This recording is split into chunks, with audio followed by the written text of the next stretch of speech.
Hey everyone, how's all doing? Brett here. Excuse me. So today I want to share a little bit of about something going on at my place. I've got my chooks getting stood over by these big white ibis birds, and I've noticed them there a little bit here and there, and they just started to swarm in more and more of them. And my chooks are starting to get bothered because the chooks were giving us at least half a dozen, 7 eggs most days, and today there was one. And not just that, these birds are coming in, and every time there's food, they're just swarming in. I come up to the cave, like towards where they're home, and there's the birds up top. There's more standing around, and the chooks are just curled into the corner.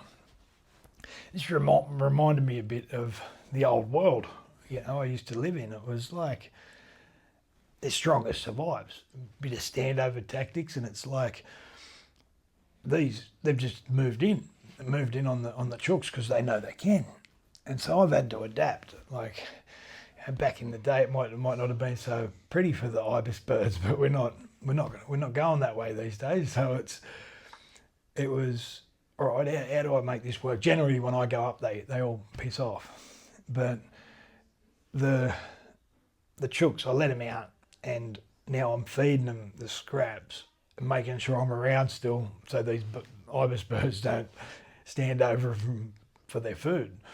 But I took them down and took them out of their little pen there, and they came down near the house, and I fed them some scraps and some lettuce, some veggies and whatever we had there, and they were just running around because I let the chooks out through the day. I let them out and then put them back into their pen, the cage, through the night, so the foxes don't get to them and whatever else.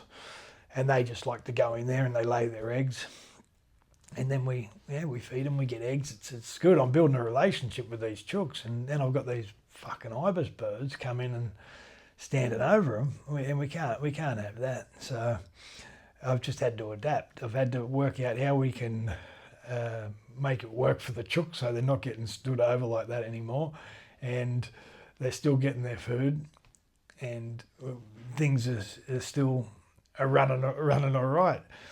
And noticing more and more of these ibis birds coming now. But the chooks are enjoying like getting out and coming down. So I'm going to feed them away from their pen now.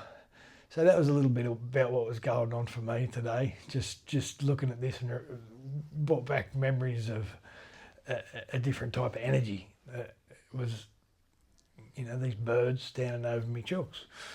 So yeah, that was today's lesson: to adapt and to protect, I guess, protect the chooks without having to resort to killing ibis birds. It's just nature. It's the way it goes, isn't it? And so that was the lesson today.